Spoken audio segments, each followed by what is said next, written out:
Good morning, CLC. And now in this moment, I invite each and every one of you to breathe in the love and light that is spirit. And as you release the breath, release all that no longer serves you. If you feel so inclined, go ahead and take another nice, deep, cleansing breath in, breathing the love and light in every corner of your heart. And as you release the breath, allow your body to just relax in this moment. And allow your mind to be here now. Universal love enfolds me. Universal wisdom inspires me. Universal spirit enlightens me. Universal power encircles me.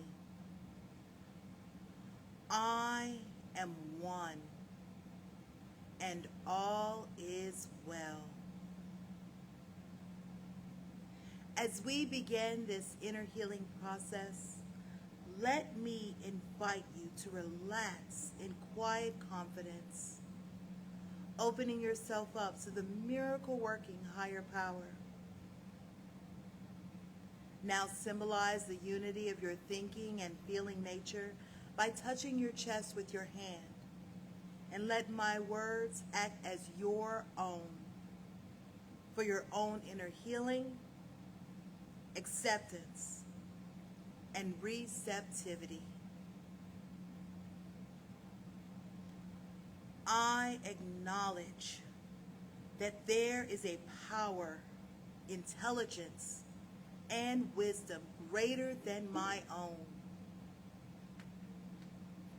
I am in the midst of it, and it is in the midst of me, sensitive and responsive to my every thought, word, action, and feeling.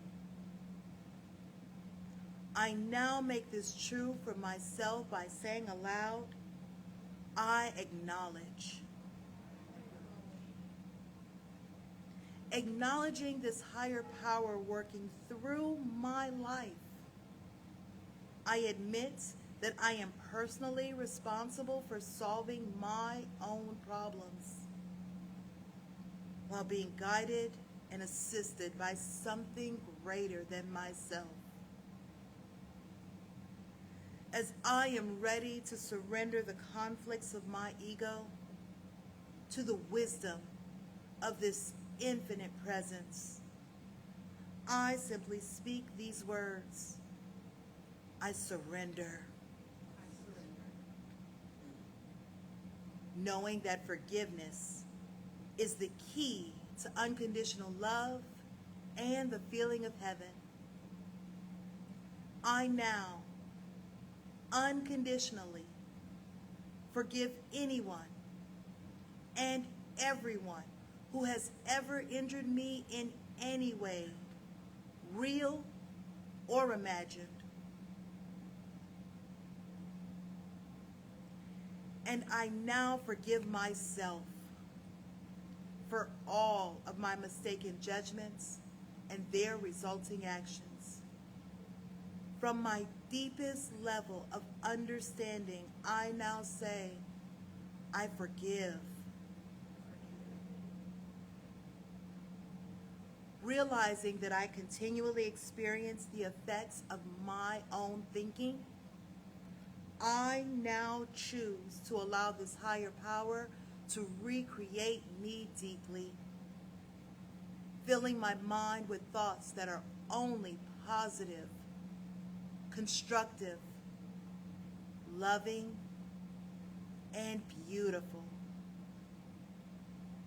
I call upon this divine inflow by stating aloud, I choose. I now center upon that one special idea that I'm willing to accept as real for me in this coming week. Visualizing that idea as already acted upon and brought to pass. In seeing my idea become a fact of my experience, I enjoy the happiness and peace of my thought fulfilled and gratefully speak these words. I accept.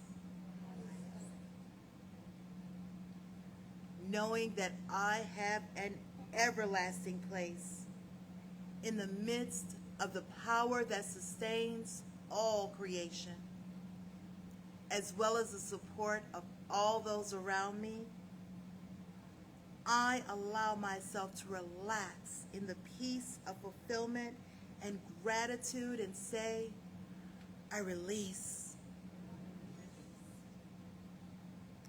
Now, in my mind's eye, I envision the presence of someone near and dear to me. This could be a friend, a family member, a teacher or mentor, someone who has touched my life in deep and loving ways. Someone who may not be physically present in this room or on this planet anymore. I turn to that image in my mind's eye and I say, I'm grateful for the good in your life. Now I open my eyes, turn to the world around me, and gratefully speak to anyone who is physically present in the room or virtually on this broadcast, and share in confidence and gratitude in saying, I am grateful for the good in your lives. It's also worth noting we're back in the room today. Yes. The power was out here for about a week. And huge thanks to Sean. Is he in the room? There he is. Sean Kenneth Connolly, our facilities manager.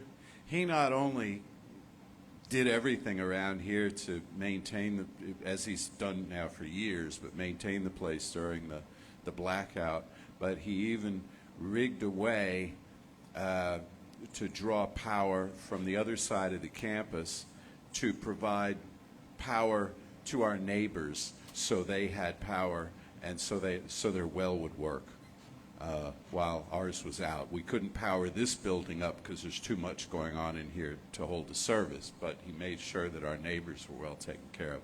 So thank you so much for that and for all you do for us. All right, so we're in a series now on what? Well, today's really about time and eternity and polarity and the reconciliation of apparent opposites using metaphor, myth, and symbol. That sounds kind of overloaded, doesn't it? Well, next month, starting next week, we're going to have a whole series on metaphors of water, metaphors using water, starting with the Spirit of God moving upon the face of the waters as described in the first creation story of Genesis, and then moving through rivers and lakes and streams and bayous and waterfalls and fountains and all other sorts of imagery of water, because I thought it's June and there's a nice beach graphic that brought all of this to mind. Because the point of this whole exercise is that we live in a paradoxical metaphorical reality. Things, as is said in one of the Upanishads, I think it says, things are not as they seem, nor are they otherwise. Don't you love that Eastern wisdom? Really chew on it. Things are not as they seem, nor are they otherwise. Then how in the world are they, really? Well, it depends on perspective. It depends on who's asking and when. Joseph Campbell, who I've been referencing heavily this month in his little book, Thou Art That, which is also drawn from Vedantic wisdom, he says, it's like you're walking. You're on an errand, maybe, like I was talking about last week in the recording from home. You're on an errand. and you're all focused on what you're doing. So you're heading in a certain direction. To your left, there's a fence. The fence is like a latticework sort of fence, maybe a picket fence, so you can see through it, you know. And on the other side of that fence, you get a glimpse of certain things as you move along. On the other side of that fence is eternity. Where you are on this side is time. Eternity presents glimpses of itself into time. But we don't have time to fully embrace the eternity because we're on an errand. We have something to accomplish. We have a long way to go and a short time to get there. Something's got to be handled, taken care of, and that's how we mark success in our lives, is how much we get done and how much we're paid for it and how much things cost with the money going out and so on. All of this linear sort of bookkeeping that we do keeps our attention distracted away from eternity until the fence comes down, when we transition out of this life, or we have a spiritual awakening. That's also when the fence comes down, when suddenly you realize, as Holmes and all other New Thought writers put it, that I have a body, but I'm not a body. I have emotions, but I'm not emotions. I have a whole inventory of stuff in my life, but I'm not my stuff. I'm more than all this. I am a walking, talking context. I am a context for eternity. I am the experience that eternity is having of itself in this world at this time, quote unquote, by means of me. That's a spiritual awakening. And once you have that spiritual awakening, though, once you have it, it starts to fade a little bit if you don't feed it. The memory of it starts to kind of dwindle. But it still changes everything. It changes the light by which you see. It changes the perspective that you have of yourself and of others and of sympathies and emotions. It changes how you look at love. It changes how you look at hate. It changes how you look at change. So we have this paradoxical relationship to things a lot of times. We want things to be different, but we don't want them to change. Think about that a moment. We want things to be, wouldn't it be great if things were different? But then they'd have to change. And if they had to change, then I'd have to be inconvenienced. I'd have to be a little uncomfortable. I'd have to be a little different than I am now. I would have to live in the unknown. I wouldn't know what was expected of me. We were talking about this in a real linear way in a class the other night or maybe it was last week with you, I don't know, but it was about if you get a new job, you get promoted at work, all of a sudden, that's a wonderful thing, isn't it? You want to get promoted at work, you have a new title, maybe more money, all the rest of this. Yeah, but the downside to being promoted at work is now you have a job you don't know how to do because you've never done it before. A new set of tasks that you have to learn. And so on. And so we live in this, this kind of paradoxical space where we want things to be different, but we want them also to be familiar. How can they be both at the same time? Only through a shift in context, not through a rearrangement of form.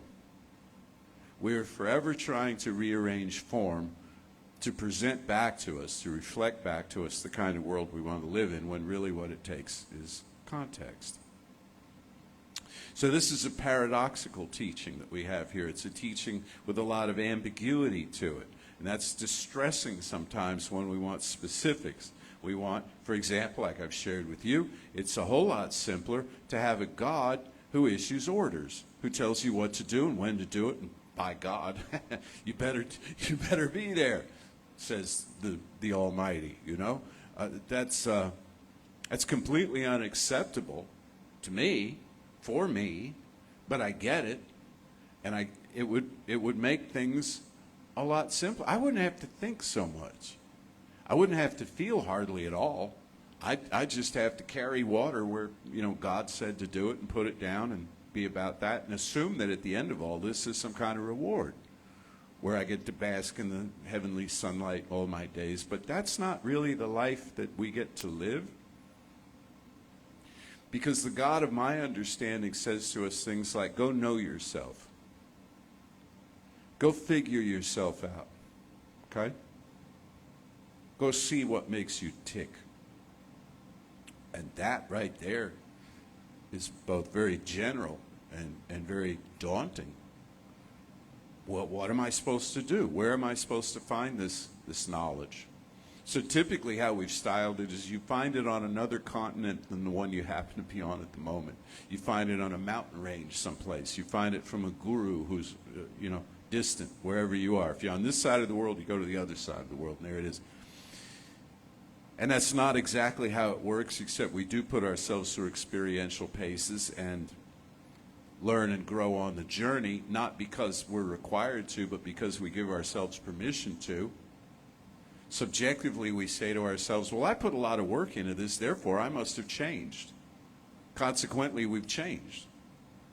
Not because we put a lot of work into it, you see what I'm saying? But because we give it permission. If we say to ourselves, this is too easy, then it's too easy.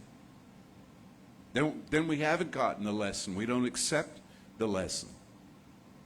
Making life easier is about recognizing the potential that every moment has to be a transformative experience, not just something that we put in a lot of effort to, especially not a lot of visible effort. Sometimes we want to show how much we're sweating, how hard we're working behind this. I remember watching TV evangelists when I was a kid, and they'd sweat and they'd clench their fists, and they looked like their heads were going to explode sometimes when they were praying, because they were just so all wrought up in this. And it's performance art, and it's great, and so then you watch enough of this stuff and you think, well, then that's how I ought to pray.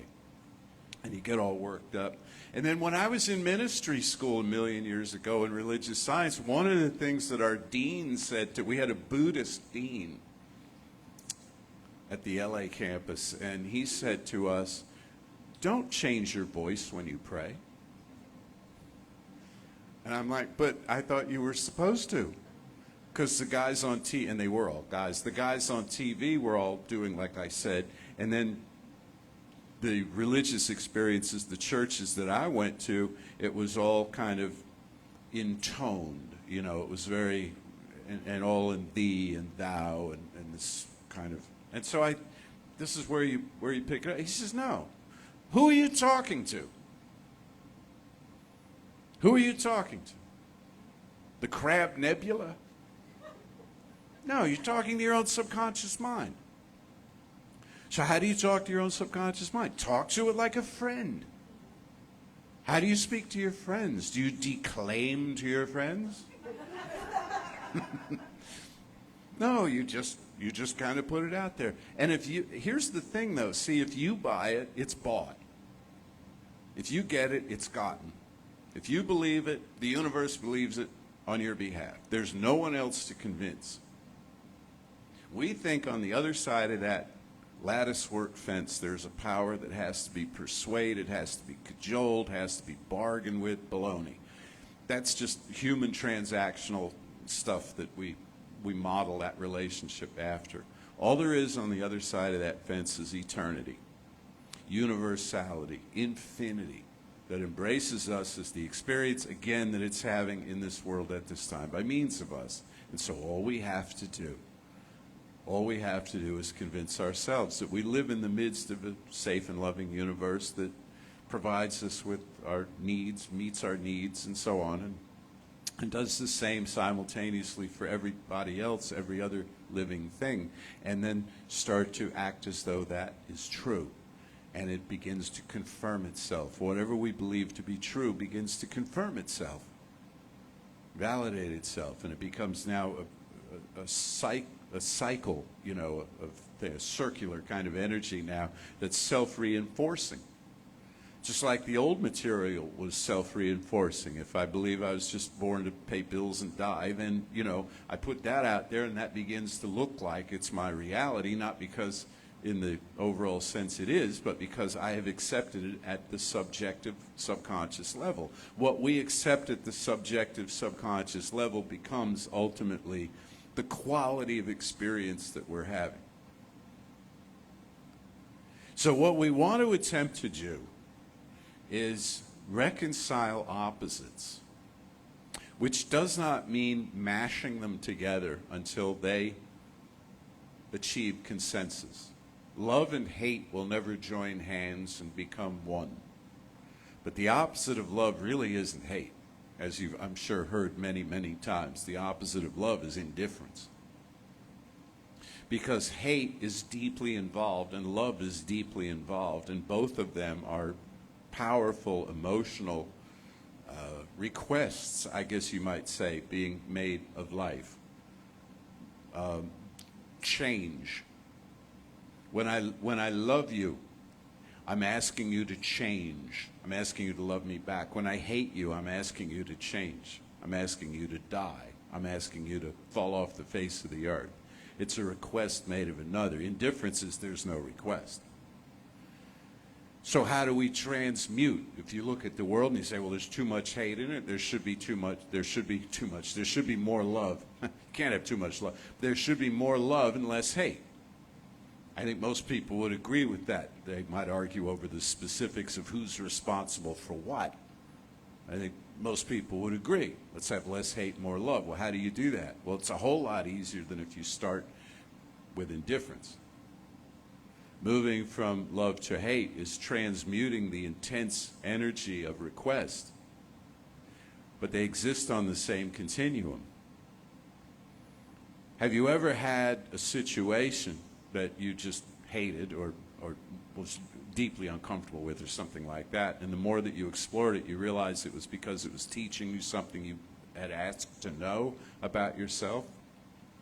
Have you ever had a person that was really, really annoying in your life, and the more that you were around them, the more that you interacted with them, you began to realize that they were more like you than you'd ever dared think? That they were expressing some things that you were kind of hiding in yourself. Jung would call that the shadow. We perceive the shadow in another. This is how we begin to reconcile opposites. We also realize there's a moment where, you know, love is painful or something, and where love and hate almost seem to meet on the continuum in a way, just this intensity of experience.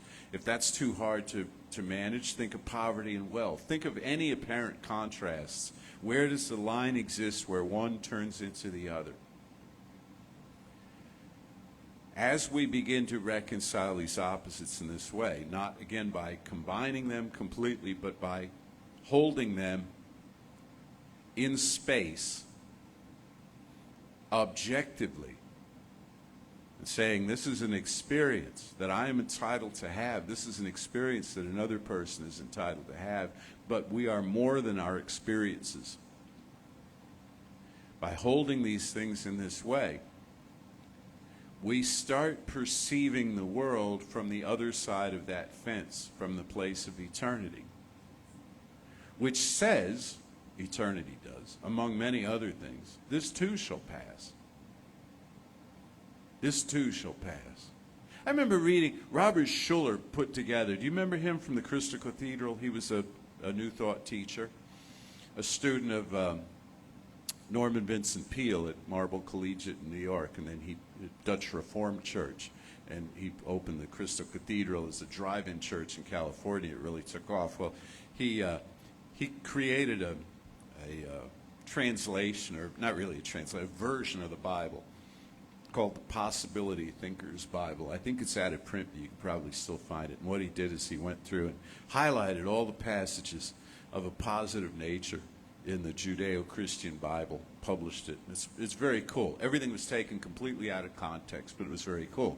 And you could go, you go through there and cherry pick out all these kind of positive, uplifting statements. And one of the things that he said in the introduction to it is, he says in Scripture, it never says, and it came to stay.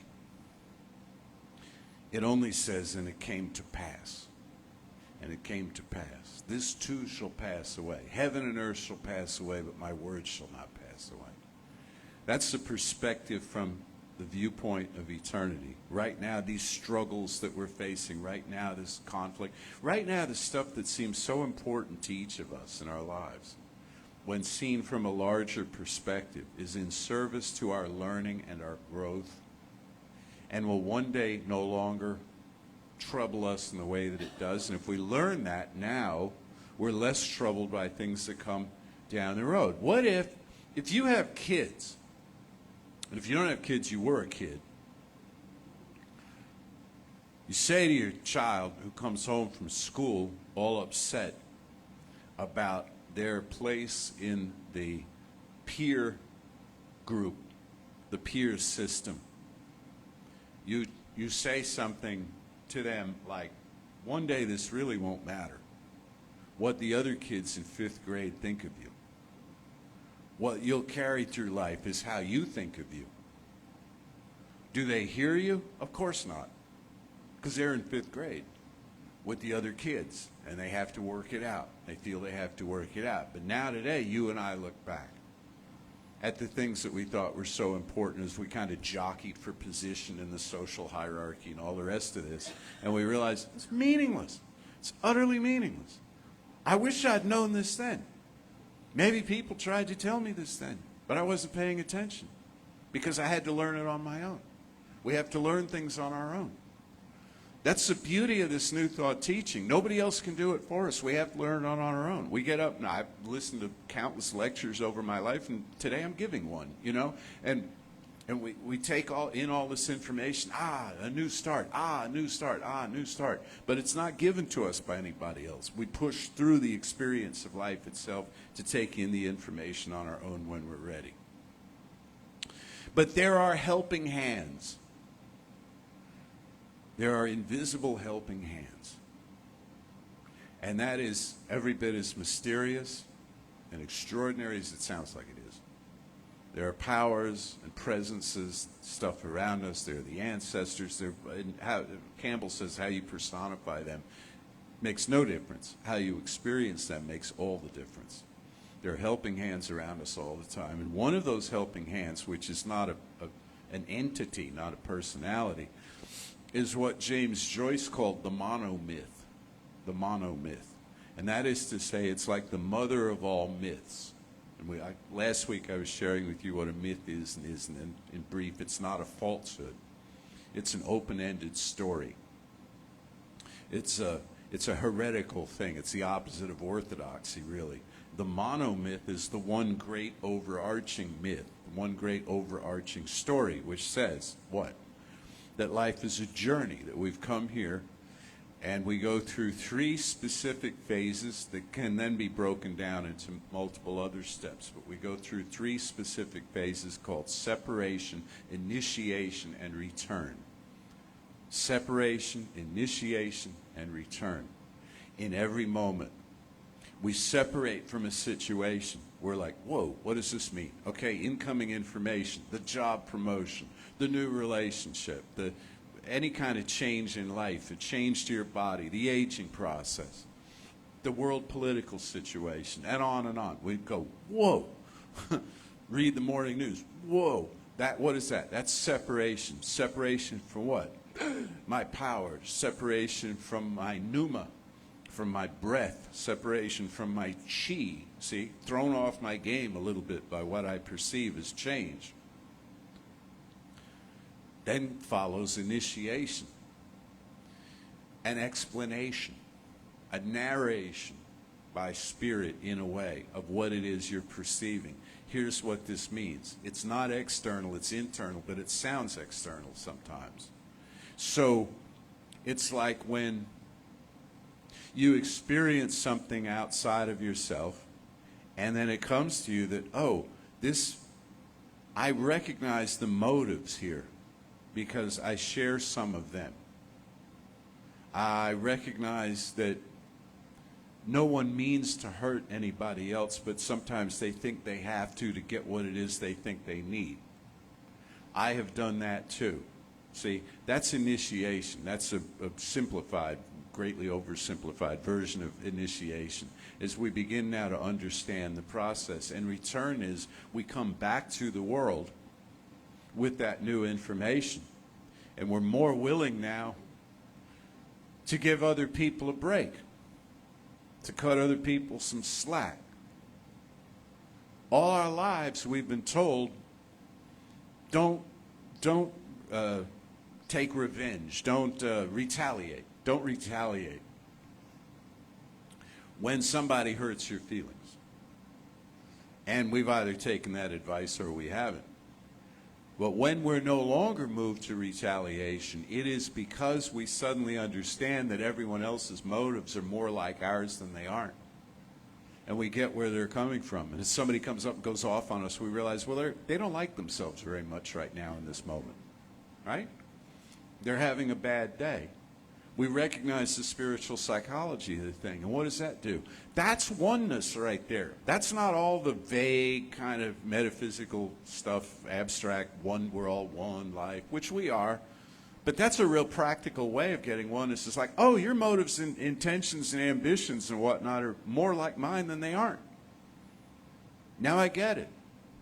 You're struggling for respect. You're struggling for position in this life. You want something and you don't think you're entitled to it, and you don't think you can have it. It makes you frustrated and mad, and you're taking that out on me right now.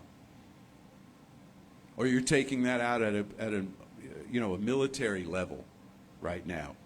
One nation against another. And so I get it now. And all of a sudden what? This is not happening on the other side of some fence for me. All of a sudden I realize I have agency in this moment. I can do something about this. I can do something about this. I can have peace where I am. War and peace are not in opposition to one another. War is a cry for peace. You know, it's Memorial Day tomorrow. It's Memorial Day weekend, and every person who's ever died in a war has thought they were dying for a just cause and was hoping on some level that this would be the war to end all wars, that there would never be a need for this again. And in this country, we say very often, and correctly, that people died for our freedom so that we could have, and I think about that every time. I don't think about it as often as I should, frankly, but I'm thinking about it now,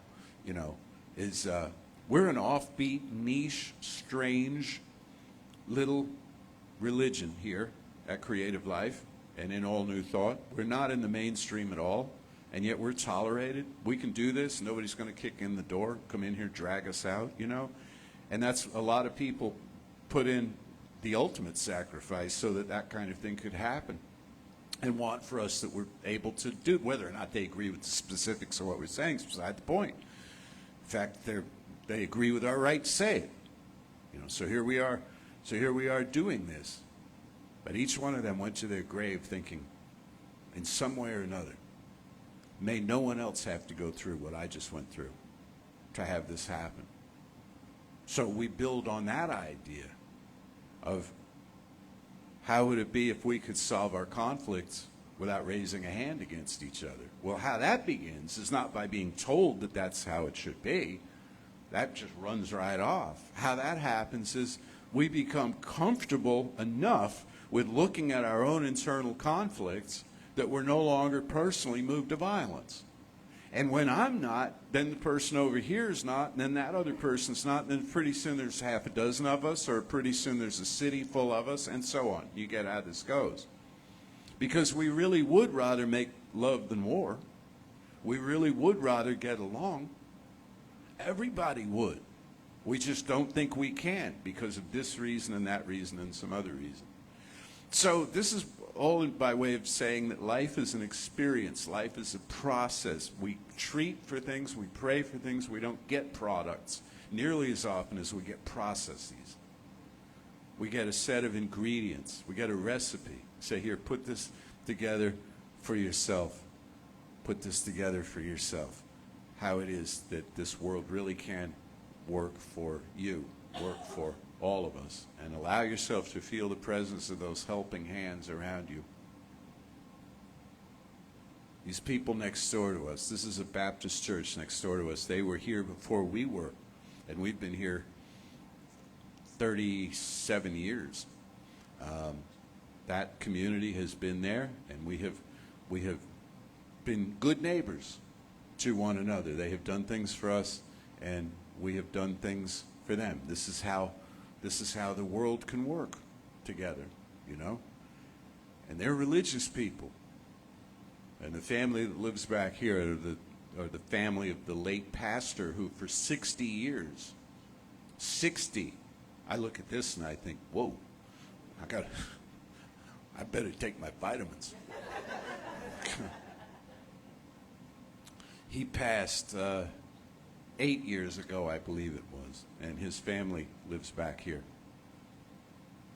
When their power went out, if you want to see why their power went out, look at the tree that fell, one of many that's sitting in their parking lot. You know those folks prayed. It's what they do. We need light, we need power, and we need water, because they draw from a well like we do here, because all this used to be out in the country. They prayed. What happened? They got power sooner than they would have. They got water sooner than they would have. Nothing swooped down from heaven. The Baptist God, with all due respect, did not come down from heaven. That guy went over there. Okay? Helping hands. Did they know? Did they expect? Did they call him by name? No, but that's how it works. If you ask him for bread, will he give you a stone? No, he'll send a neighbor over. Okay. Let's know together now. One life, one presence, one power, pure spirit, everywhere radiant, everywhere manifesting. We're so grateful for it. We're so grateful for this time together this morning. And I affirm and know that within each one of us there is a welcoming of the highest and greatest good for ourselves and for all other beings. We don't know how any of this is going to roll out, but we know that it is. We're convinced of this. Each one of us is able to step back from the busyness of our lives, the processes of errand running and goal achieving that we've been trained to accomplish. We step back from that and we sense the presence of eternity and infinity right where we are. And a new light, just like when the seasons change, the placement of the sun in the sky casts light from a different angle. So it is that a new light shines. On our days, and shadows are illuminated, the dark areas are made lit, and in the heat there is shade. A power and a presence greater than we are is right where we are, doing through us all that needs doing. And so we trust. We trust in it, we trust in ourselves, we trust in each other, we trust in this beautiful thing called life. And for this knowing, for everyone who has come before us, for everyone who has defended us or shielded us in any way, and for those times when we ourselves have provided that defense, when we have looked the other way, when we have turned the other cheek, when we have restrained our words and acts of anger because we submit to a higher authority. For all of this, I am so deeply grateful. I release this word now into the infinite, calling it done, and so it is. We appreciate all the ways that you make contributions to us, and monetary contributions you can make in lots of different ways. You can do it in person here with a check or with cash. You can actually go to the bookstore and you can pay with a credit card over there. You can do it through PayPal. You can send a check in the mail.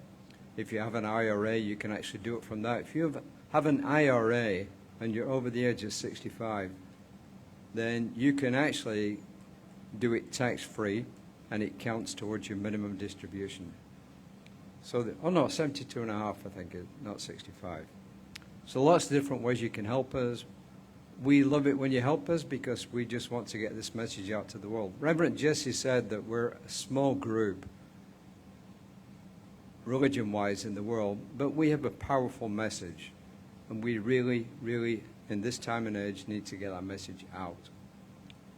So as we come up to giving time, and our usher makes his way towards the front, just say with me, take your gift in your hand, physically and mentally, and say, divine love, through me, blesses and multiplies all the good I am and have, all the good I give and receive. I am prosperous now, and so it is. And then I have a quote for you, which I'm hoping, because I didn't bring my glasses with me, that I can see it. And this is just based on one of the comments that Reverend Jesse made. So I have a couple of favorite authors.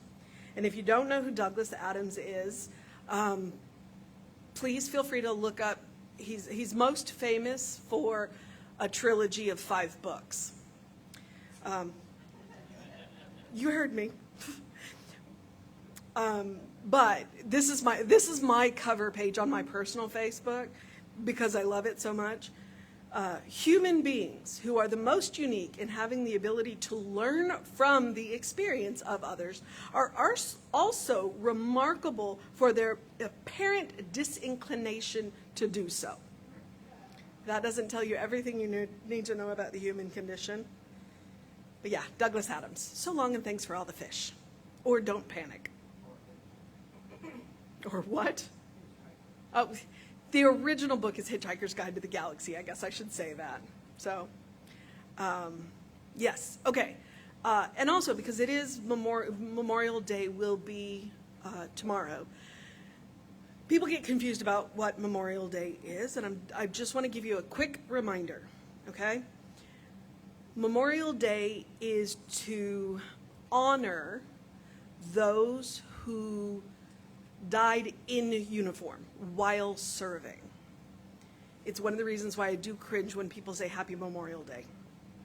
But I'm a military brat. So Armed Forces Day, which apparently was May 18th, is when we celebrate those who are still in uniform, who are still serving.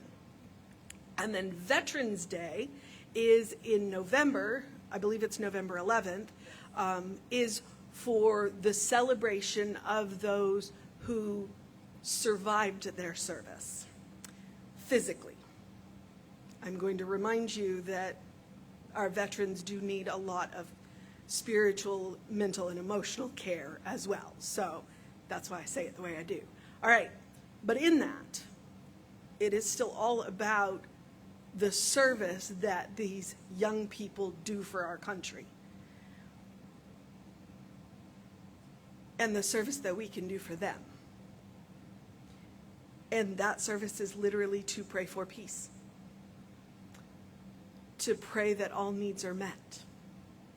So that's what I'm going to do right now. Because those people in uniform, they don't just go to war. They also respond to crises. They build hospitals. They clear debris. They are part of the response when there are natural disasters. There's a lot more to what they do than just carry a gun. So what we can do for them is we'd like them to be able to do more of that and less of the other to make this world a better place. All right, so consciously enter the sacred with me. Because it's all sacred all the time. And know that there is one life, one power, one presence, one love. And I am a channel for that love in this world. That peace flows through me. I live that life, just as I know that each and every one of you do. That we seek that presence and seek to be that channel for all of the amazing things on the other side of the fence. We seek to be the channel for peace, to be the avenue through which peace enters into this world. We seek to be the avenue through which love enters into this world. We seek each other to see the spiritual heart that beats in each and every one of us, and to recognize the godling looking back at us, whether we are looking in each other's eyes or in the mirror. To know that all good things are possible, and to choose that good every time it comes up.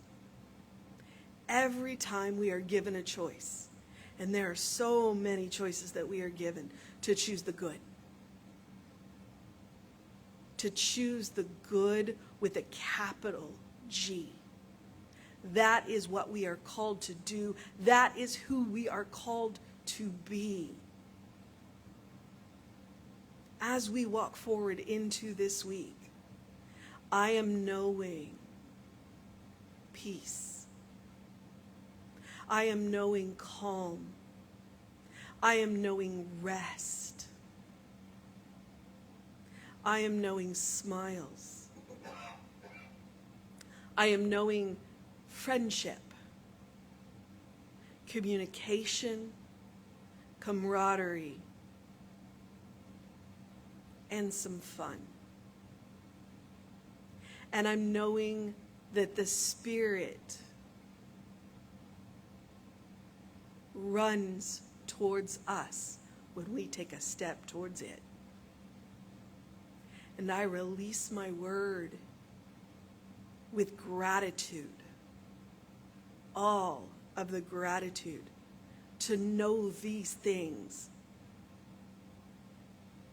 to know my part in these things, and to recognize them in each other. And I am grateful for a teaching that teaches me who I am and who each and every one of you are, a beloved expression of the divine. I am grateful for this community. I am grateful for our ministers, our practitioners, our musicians. I am grateful for each and every one of you. I am grateful for the technology that lets us do this when we can't be here, and we are glad to be here, and send it out into the ethers. And I relax and release my word with love into the law, knowing that it is done because I believe. And so it is.